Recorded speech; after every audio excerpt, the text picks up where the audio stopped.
You're wasting your life with those silly designs, my mother spat, tossing my portfolio across the dining room table. The carefully arranged sketches scattered like autumn leaves, some floating to the floor where coffee had spilled earlier. I watched a particularly detailed evening gown design land in the brown puddle, bleeding ink across the marble tiles. My name is Stacy, and that was the last dinner I ever had with my family. Mom, please, I said, dropping to my knees to gather the drawings. These aren't just doodles. I've been accepted to the Fashion Institute. I can make this work. Make what work? Stephanie, my older sister, smirked from her seat. Playing dress-up while the rest of us live in reality? She waved her Yale Law acceptance letter like a victory flag. Dad cleared his throat, straightening his tie the way he always did before delivering bad news to his employees. Stacy, we've made a decision. The house is being remortgaged to cover Stephanie's law school tuition. There's nothing left for whatever this is. He gestured vaguely at my ruined portfolio. Nothing left? I echoed, my voice hollow. You're spending $300,000 on her degree, but you won't even consider helping me with a $30,000 program, because her degree will lead to a real career. Mom slammed her hand on the table, making the china rattle. Look at yourself, 22 years old and still playing with colored pencils. When I was your age, you were already married to Dad and planning the perfect family, I finished. Yeah, I know. Except I'm not you, Mom. I don't want to be you. The silence that followed was deafening. Get out! Mom's voice was ice. If you're so determined to throw your life away, do it somewhere else. We won't fund this delusion. Stephanie's triumphant smile made my stomach turn. Don't worry, sis. When I'm a successful attorney, maybe I'll hire you to design my courtroom outfits. I stood up slowly, clutching my damaged sketches. You know what? Keep the money. Keep your perfect little family dynamic. I'll make it on my own. With what? Dad scoffed. Your bank account has maybe $200 in it. You have no skills, no connections. I have talent, I cut him off, and determination. Sometimes that's enough. Mom laughed, that cruel, tinkling sound I'd grown to hate. Talent? Sweetheart, I've seen better designs in department store catalogs. You're not special. You're just stubborn. I ran upstairs to my room, throwing essentials into a suitcase. Clothes, my laptop, and my most precious possession. A vintage sewing machine I'd bought with 2 years of babysitting money. The rest of my supplies would have to stay behind. When I came back down, Stephanie was popping champagne with our parents. To Yale! She exclaimed, not even looking my way. To reality checks, Mom added, raising her glass. I walked out without saying goodbye, dragging my suitcase behind me. The late summer air was thick with humidity, and somewhere in the distance, thunder rolled. Perfect weather for a dramatic exit, I thought bitterly. At the end of the driveway, I stopped at the garbage bins. My portfolio was beyond saving, coffee-stained and torn. With trembling hands, I dropped it into the trash, watching years of work disappear into the darkness. Excuse me, a voice said behind me. Are those fashion sketches? I turned to find a woman in her 50s, elegant in a crisp white blazer, peering into the bin. She reached in and pulled out one of my designs, a red cocktail dress with an asymmetrical neckline. They're nothing, I said quickly, embarrassed. Just some silly drawings. She held the sketch up to the streetlight, examining it with intense focus. Silly? This is innovative. The structure, the flow. Who taught you? No one. I taught myself. She pulled out a business card, offering it with perfectly manicured fingers. I'm Margaret from the Fashion Forward Foundation. We fund promising new designers. Call me tomorrow. That is, if you're serious about turning these silly drawings into something real. I took the card, my hands shaking. Behind me, laughter erupted from the house, my family, celebrating their version of success without me. Thank you, I managed to say, but Margaret was already walking away, her heels clicking purposefully on the pavement. I looked down at the card, then back at my childhood home.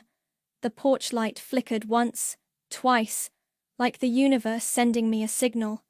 Sometimes the world has a funny way of catching you when you fall. Or maybe it's just karma, setting the stage for what comes next. I pulled out my phone and booked a one-way ticket to Los Angeles. It was time to show them exactly what silly drawings could become. Los Angeles wasn't kind in those first few months. I worked the morning shift at a coffee shop, the afternoon shift at a fabric store, and spent my nights hunched over my sewing machine in a cramped studio apartment I shared with 2 other girls. "Order up!" I called out, sliding a latte across the counter. The customer, a fashion blogger I recognized from Instagram, didn't even look up from her phone. I watched her walk away in a dress that probably cost more than my monthly rent. During breaks, I sketched designs on napkins and receipt paper.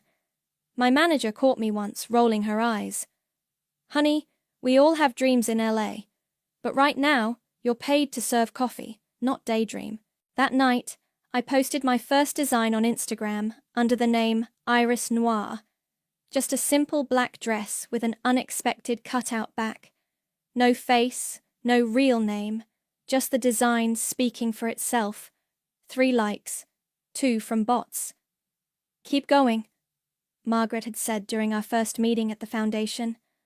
"Success isn't overnight. It's built in the quiet hours when everyone else is sleeping." So I did. I worked, I designed, I posted. Day after day, piece by piece. Then came the message that changed everything. "OMG, is this available for purchase?" The notification lit up my phone at 2 a.m. The sender was a minor reality TV star with 500,000 followers. I nearly dropped my coffee pot the next morning when I saw her follow-up message. "I need this for an event next week. Name your price." I stayed up all night sewing, my fingers bleeding from pinpricks. The dress cost me $89 in materials. I charged $500 and felt guilty about it. She posted a photo wearing it.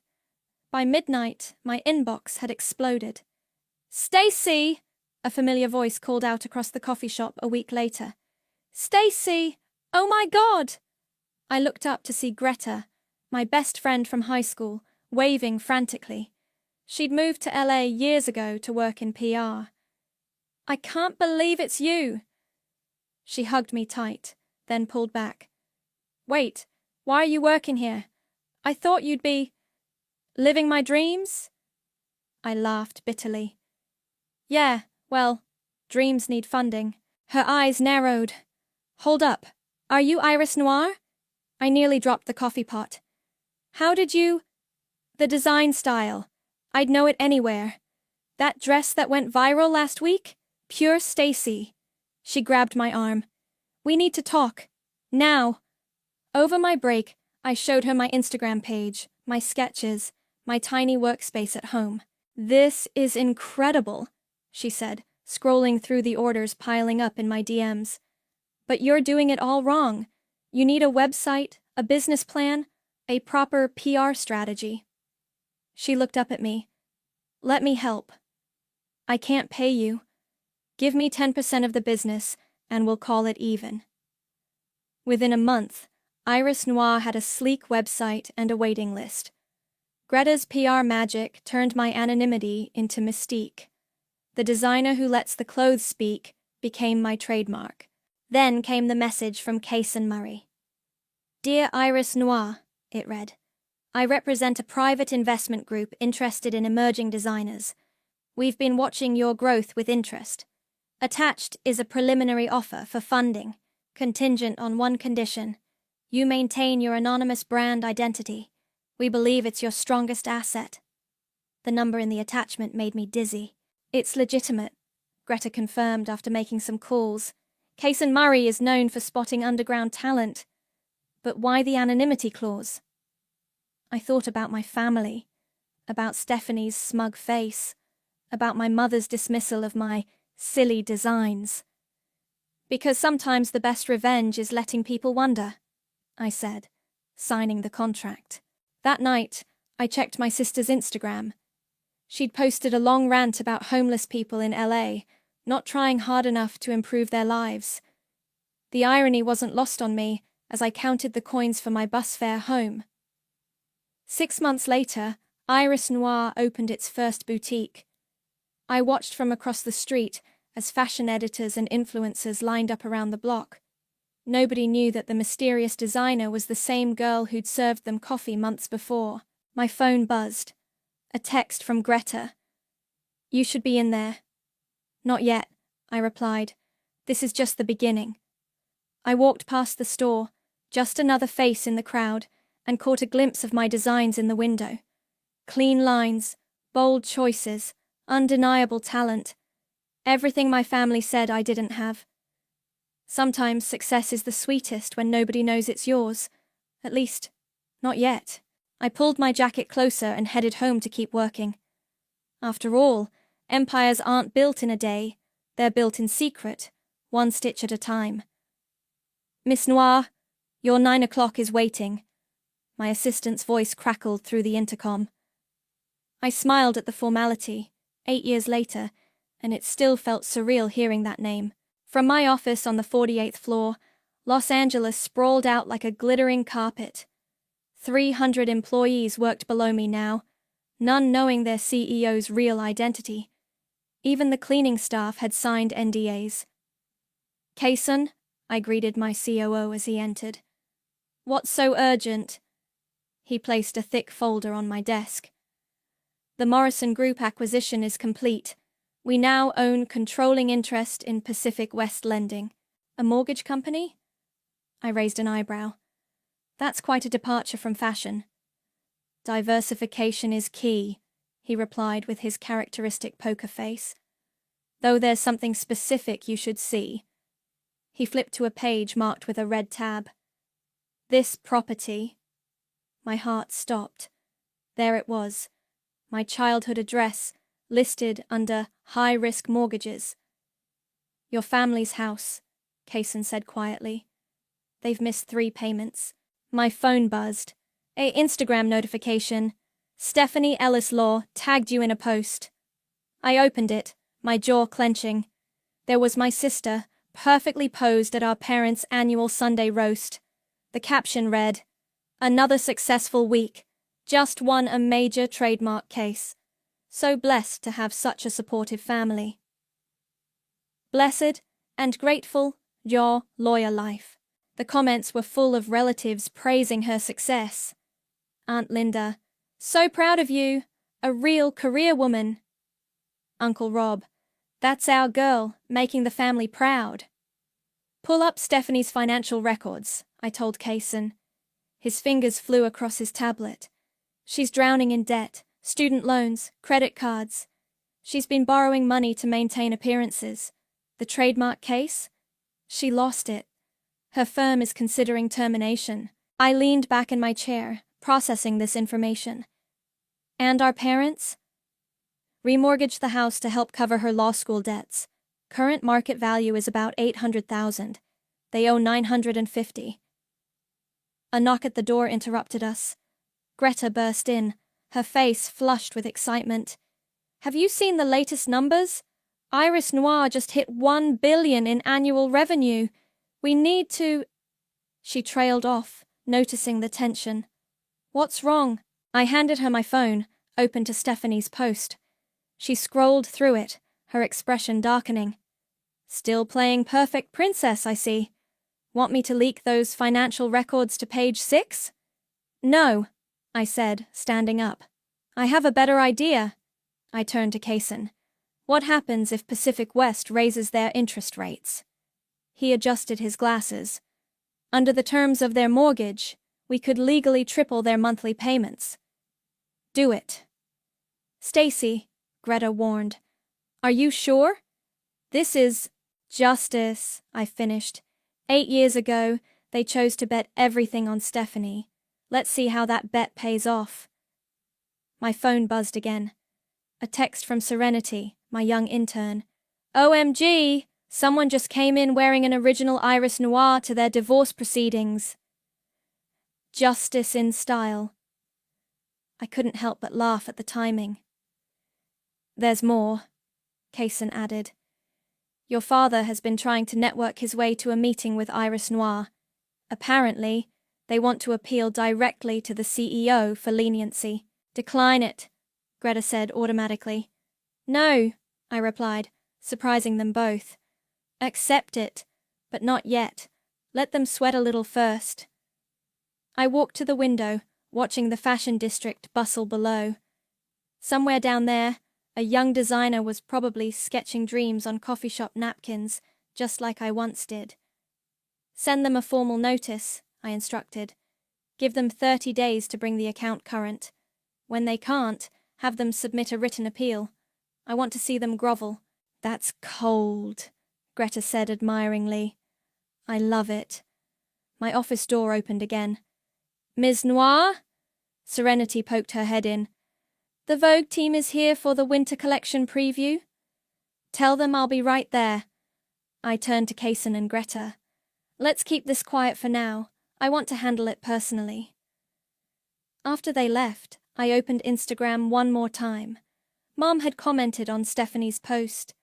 So proud of my successful daughter. Some people choose the hard road, but you chose wisely. I clicked on my own profile, the mysterious Iris Noir, followed by millions, face never shown. My latest post was a black evening gown, sophisticated and sharp, like a weapon dressed in silk. The caption read, "Success is the best revenge."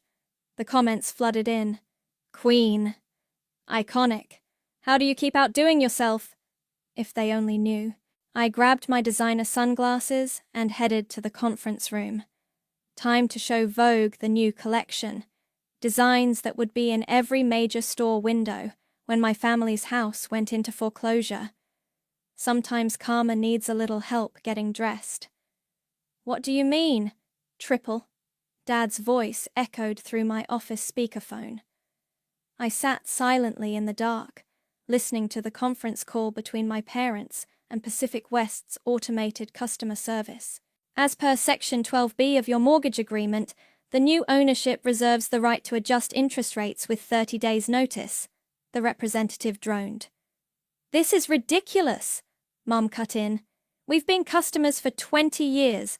Where's your humanity? I muted my end of the line, sipping my coffee. The same coffee shop where I'd once worked now catered exclusively to Iris Noir's headquarters. I understand your frustration, Mrs. Get me your supervisor. No, get me the CEO. This is highway robbery.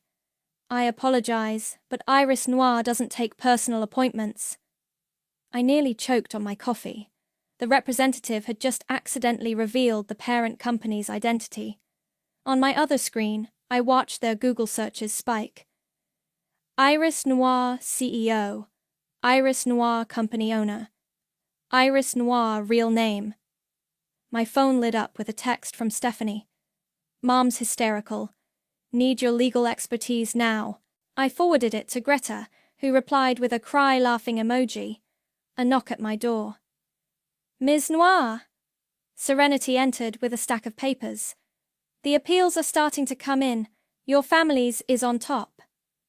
I picked up the letter, written in my mother's perfect penmanship. Dear Ms. Noir, we are writing to appeal for mercy. Our daughter Stephanie, a promising young attorney, is facing some temporary setbacks. We've invested everything in her future. Surely, as a successful businesswoman, you understand the importance of supporting real career paths. The letter slipped from my fingers. Are you okay? Serenity asked, concerned. They still don't get it, I whispered. After all these years, they still think... I stopped myself. Thank you, Serenity. That will be all. Later that afternoon, Greta burst into my office. You need to see this. Stephanie just posted a TikTok rant about predatory lending practices. She's trying to rally support against Iris Noir. I watched the video. My sister, makeup perfect despite her distressed appearance, calling for a boycott of our brand. The irony was delicious. "She's got 200 views," Greta snorted. "We get that many sales every minute." My office phone buzzed. "Ms. Noir? There's a Mr. Stanley on line 1. He says he's an old friend of Judge Morrison." Dad, pulling strings. Always the businessman. "Put him through." I deepened my voice slightly, the way I did for all business calls. "This is Iris Noir. Ms. Noir, thank you for taking my call." Dad's voice was all smooth professionalism. "I believe we have a mutual friend in Judge Morrison." "The judge mentioned you." I lied. "Something about a desperate situation." He cleared his throat. "My family's in trouble. This interest rate increase, it would destroy us. We're good people, Ms. Noir. We've worked hard, made sacrifices." Sacrifices? I couldn't help myself. Like choosing one child's future over another's? Silence. I don't understand. Just curious. Do you have other children besides the lawyer?" "That's rather personal," he stammered. "But yes, we had another daughter. She chose a different path." "And how did that work out?" "She disappeared, probably homeless in LA somewhere, chasing pipe dreams about fashion." He laughed nervously. "But about our mortgage—" "Mr. Stanley," I cut in, my voice ice cold. "I'll tell you what. I'll meet with you and your family. Next Thursday, 2 p.m. My office." "Thank you. Thank you so much. We'll—" "Don't thank me yet." I hung up. Greta, who'd been listening, whistled low. "That was twisted. I love it. Get me our best makeup artist," I told her. "The one who does transformations for movies. For Thursday's meeting, I want to be unrecognizable." "Already on it. But Stacy," she sat down across from me. "Are you ready for this? To face them?" I pulled up Stephanie's TikTok again. In the background of her video, I could see my old room, converted into a home gym. All traces of my existence erased. "They erased me once," I said quietly. "Now I get to return the favor." My phone pinged with a news alert. Iris Noir's holiday collection sells out in minutes. Mystery designer's empire continues to grow. Below, it was another alert. Pacific West Lending announces aggressive new collection policies. I closed both notifications and pulled up the family photo from Sunday roast. They looked so smug, so certain of their choices. In 1 week, I'd be sitting across from them in this very office. "Send the official meeting confirmation," I told Greta. "And make sure the conference room temperature is set to 65 degrees. That's oddly specific." I smiled. Mom always said cold rooms make people uncomfortable, and uncomfortable people make mistakes. Like underestimating their daughter. "Hold still," the makeup artist muttered, adding another layer of contouring to my face. "When I'm done, your own mother won't recognize you." "That's the point," I said, watching my reflection transform. The woman in the mirror looked a decade older, sharper, with high cheekbones and calculating eyes. A stranger wearing my skin. Greta paced behind me. "They're in the lobby. Your mother's wearing that awful pearl necklace she always bragged about. The one she promised would be mine if I grew up to be somebody." I laughed. How fitting. A knock at the door. Serenity entered, clutching her tablet. "Ms. Noir, I was organizing the design archives and found something interesting." She held up a familiar sketch. My red cocktail dress from that night 8 years ago, coffee stains still visible on the edges. "Where did you find this?" "Margaret from the Fashion Foundation donated her entire collection to us last month. She passed away last week." My chest tightened. I hadn't known. "She left a note with this sketch," Serenity continued. "Sometimes the greatest acts of kindness are simply believing in someone when no one else will." "Ms. Noir?" My assistant's voice crackled through the intercom. The Ellis family is getting restless. I stood up, smoothing down my black designer suit. One of my own creations, naturally. Let's not keep them waiting. The walk to the conference room felt like floating. Through the glass walls, I could see them. Mom nervously adjusting her pearls, Dad pretending to check his phone, Stephanie in a knockoff designer suit, trying to look important. Remember, Greta whispered, you're Iris Noir. You're untouchable. I entered silently, letting them squirm for a moment before speaking. Mr. and Mrs. Ellis, Miss Stephanie, please, sit. Ms. Noir, Dad started, extending his hand. I ignored it. Let's discuss your situation. I opened their file. 3 missed payments, multiple late fees, a history of refinancing to fund. What exactly? My daughter's law degree, Mom said proudly. She's very successful. Is she? I slid across a printout of Stephanie's credit report. Because according to this, she's about to be terminated from her firm. Something about losing major cases? Stephanie's face went white. How did you... I make it my business to know everything about people who owe me money. I turned to another page. Including the fact that you've been lying to your parents about your income while borrowing money from them. Now see here, Dad bristled. Our family matters are private. Nothing is private when you're in debt, Mr. Ellis. Tell me, was it worth it? Betting everything on one child? Mom's eyes narrowed. What do you mean? I understand you had another daughter? The one you cut off for pursuing fashion design? That's not... We didn't... Mom stuttered. Stacy made her choice. And how's that choice looking now? I gestured to the office around us. The fashion industry seems to be doing quite well. What does this have to do with our mortgage? Stephanie snapped. I pressed a button, and the walls lit up with digital displays. Sales figures, revenue charts, global market presence, all showing Iris Noir's meteoric rise. Everything, I said softly, because choices have consequences. You chose to believe in law degrees over creativity, in status over talent, and now you're at the mercy of someone who built an empire out of silly designs. The color drained from Mum's face. What did you say? Your appeal is denied, I continued, standing. You have 30 days to bring the account current, or foreclosure proceedings will begin. Please, Dad begged. We can work something out. Maybe if we could speak to Stacy, get her to help. Stacy? I laughed coldly. The homeless failure chasing pipe dreams in LA? Why would she help you? Because she's family, Mom whispered, but her voice wavered. Family? I pressed a final button. The screens filled with their social media posts from the past 8 years. Every dismissive comment about artists, every boast about Stephanie, every family photo where my absence wasn't even noticed. You don't get to play the family card now, I said, walking to the door. Meeting's over. Wait, Stephanie called out. Do I know you from somewhere? I paused, hand on the doorknob.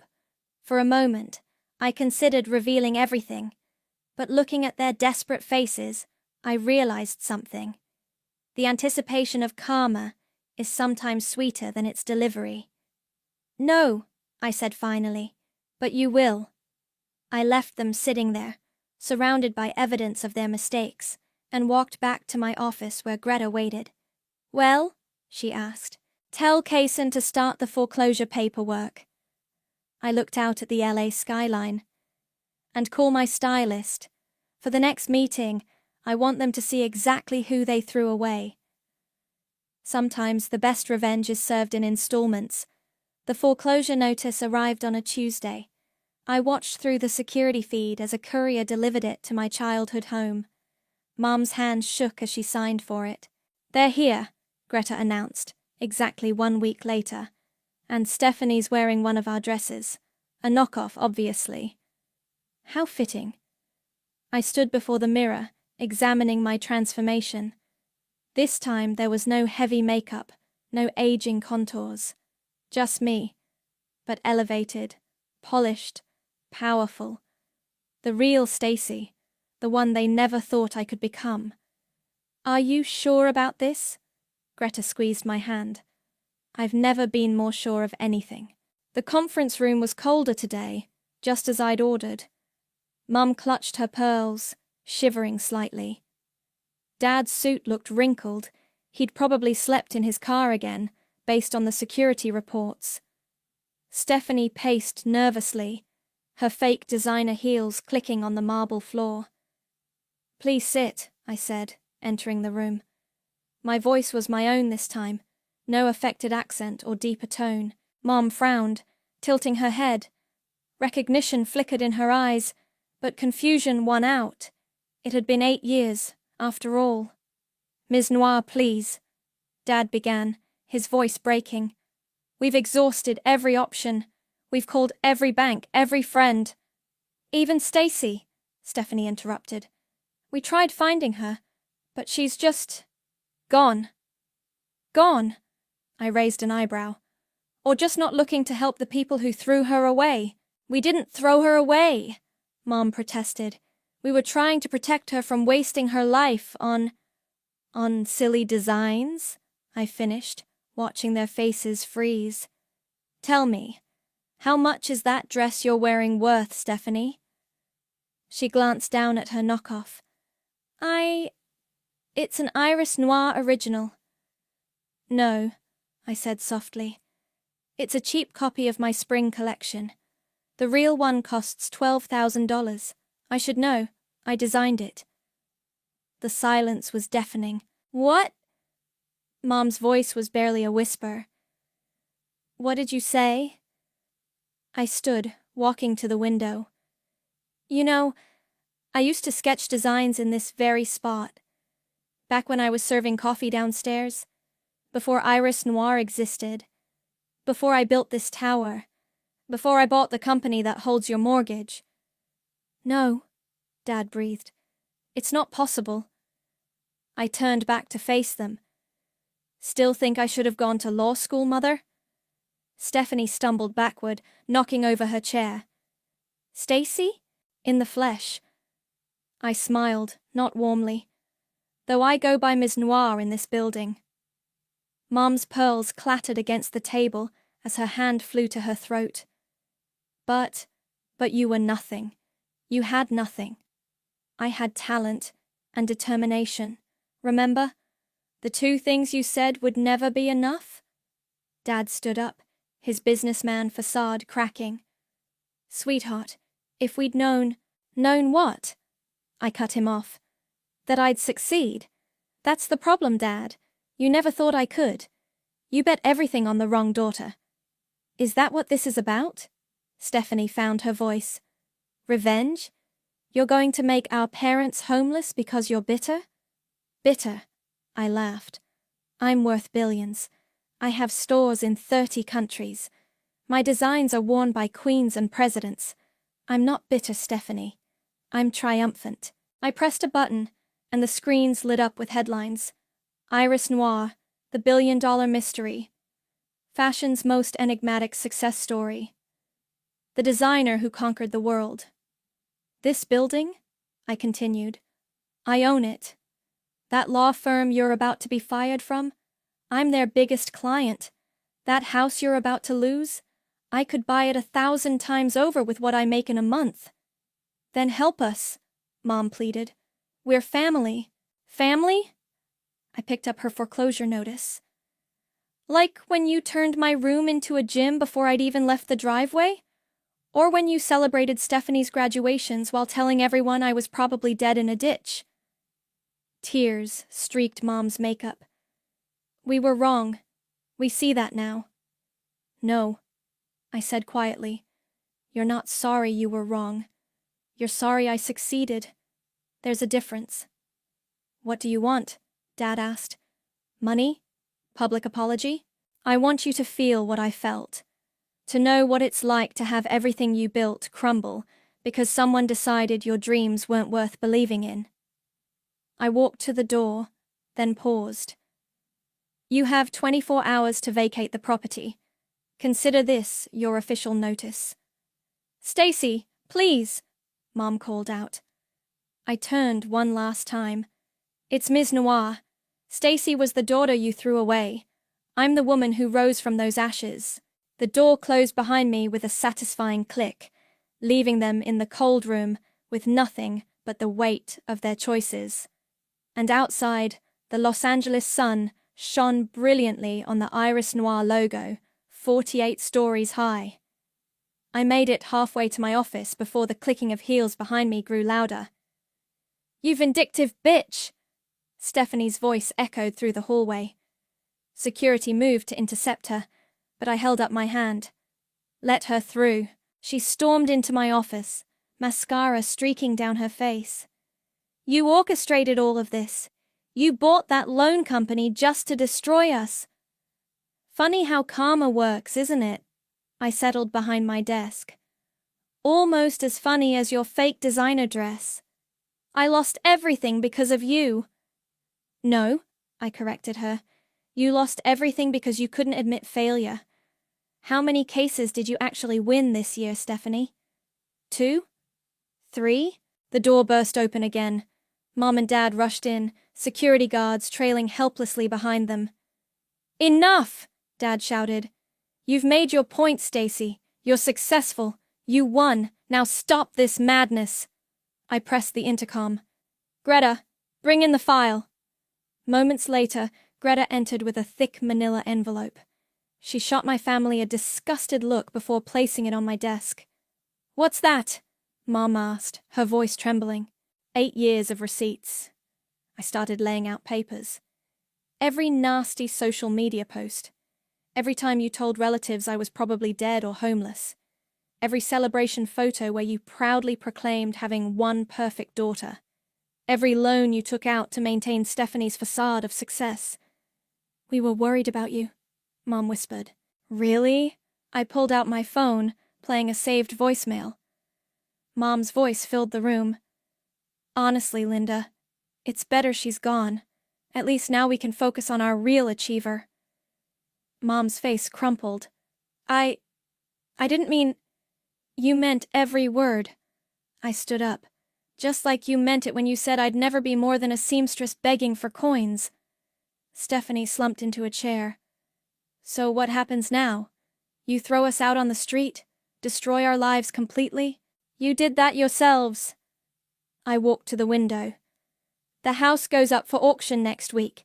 Stephanie's firm will receive an anonymous tip about her falsified case records. And you, I turned to my parents, will finally understand what it feels like to have nothing. We're still your parents, Dad tried. Parents?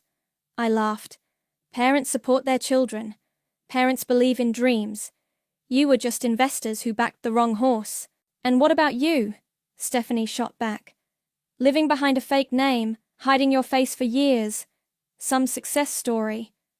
I hid because I wanted to succeed on pure talent, I replied.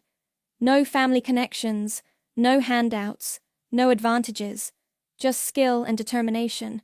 The 2 things you said I lacked. Please, Mom stepped forward.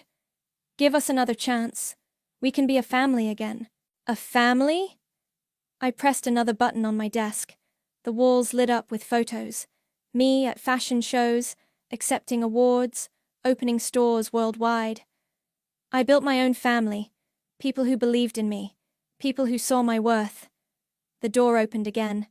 Serenity entered, freezing when she saw the scene. I'm sorry, Ms. Noir. I didn't know... It's okay, Serenity? What is it? Vogue is here for your cover shoot. They're waiting in the studio. Mom's eyes widened.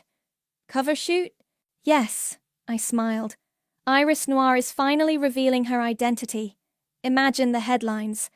Disowned daughter builds billion-dollar empire. You can't, Stephanie gasped. The humiliation. The truth, I corrected. Sometimes it hurts worse than any revenge. I gathered my things, heading for the door. Security will escort you out. Don't bother trying to contact me again. As far as I'm concerned, You stopped being my family the day you chose status over love. Stacy! Dad called out, his voice breaking. How could you do this to us? I paused at the doorway, thinking of that night 8 years ago, of coffee-stained sketches and broken dreams. I learned from the best, Dad. You taught me exactly how to throw away family. The door closed behind me, but not before I heard Mom's sobs. Greta fell into step beside me. The Vogue team is ready, she said. Are you sure about going public? I thought about the young designers out there, the dreamers being told their passions were worthless. Yes, it's time the world knew that sometimes the biggest success stories start with someone saying you'll never make it. We walked toward the studio, leaving behind the wreckage of my former family. Sometimes revenge isn't about destroying someone else. It's about rebuilding yourself so completely that they don't recognize what they threw away. And sometimes the best revenge is letting them watch you shine. The Vogue cover hit newsstands on a crisp autumn morning. My face, proud, unapologetic, and very much alive, stared out from every magazine rack in the country. The designer they doubted, Iris Noir, reveals all. The phone hasn't stopped ringing, Greta said, dropping a stack of messages on my desk. Every talk show in America wants you. Ellen, Oprah, The View. I was about to respond when Serenity burst in. Ms. Noir, you need to see this. She held up her phone. A GoFundMe page titled, Help the Ellis Family Recover. The description, written by Stephanie, painted a tragic tale of a vengeful daughter destroying her loving family over a simple misunderstanding.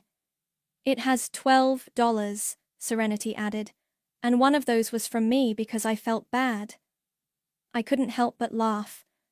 Have you checked on them? They're staying at a Motel 6 off the highway, Greta reported. Stephanie's been disbarred for ethics violations. Your mother tried selling her pearls, but they turned out to be fake. The irony wasn't lost on me. Ms. Noir, my assistant's voice crackled through the intercom. There's a young woman here. Says she was kicked out by her parents for wanting to be a painter. I stood up immediately. Send her in. The girl couldn't have been more than 18, clutching a worn portfolio much like I once had. Her eyes widened when she recognized me from the magazine cover. I'm sorry, she stammered. I read your story, and I thought maybe... Show me, I said softly. She spread her paintings across my desk, vibrant, raw, full of the same hunger I once had. My parents say art isn't a real career. They won't help with art school, and you're not going to let that stop you. I pressed the intercom again. Call the foundation. Tell them we have our first scholarship recipient. The girl's eyes filled with tears. Really? Really? I handed her a tissue. On one condition. When you make it, help the next dreamer they try to silence. After she left, clutching acceptance papers and crying happy tears, Greta gave me a knowing look. That was you, wasn't you? 8 years ago? Maybe, I smiled, but she'll write her own story. My phone buzzed, a text from Dad. The motel wants us out. Please, just talk to us. Delete. Another buzz. Mom this time. I sold my wedding ring. Was that worth enough revenge for you? Delete. Stephanie. I hope you're happy. You destroyed everything. I started to delete this one too, but instead, I typed back. No, Stephanie. I built everything. You destroyed yourselves. Block. The auction is tomorrow, Greta reminded me. Are you going? I looked out at the city, at the billboards bearing my designs, at the stores with my name. No, but I want you to buy the house. What? Why? Because I'm turning it into a design school, for kids whose families don't believe in them. I handed her the paperwork. The Iris Noir Foundation for Creative Dreams. That's... Greta wiped her eyes. That's perfect. A knock at the door. Kaysen entered with a small package. This was left at reception. It's been scanned. It's safe. Inside was a coffee-stained sketch, my original red cocktail dress design, and a note from Margaret's estate. She kept this all these years. Said it reminded her that sometimes the greatest designs come from broken dreams. I pinned the sketch on my wall, right next to the Vogue cover. "Miss Noir?" Serenity poked her head in. "The Today Show is calling again. They want to know what you'd say to your family if they're watching." I thought about it for a moment, then smiled. "Tell them I'd say thank you." "Thank you?" Greta looked shocked. "Yes. Thank you for teaching me that the only approval I needed was my own. Thank you for showing me that sometimes the worst rejection leads to the best direction. And thank you for proving that success isn't about who believes in you at the beginning. It's about who you become despite them." I picked up a pencil and started sketching. A new design was forming. Something bold, uncompromising, free. "And Serenity? Tell them one more thing." "What's that?" "Tell them that sometimes the best revenge isn't about getting even. It's about getting better, and then helping others do the same." Outside my window, a young designer walked out of the building, clutching her acceptance papers, ready to prove someone wrong. Just like I did. Just like I always will. Because some dreams are too beautiful to silence, and some victories are best celebrated by holding the door open for those coming up behind you. That's the real power of revenge, turning it into revolution.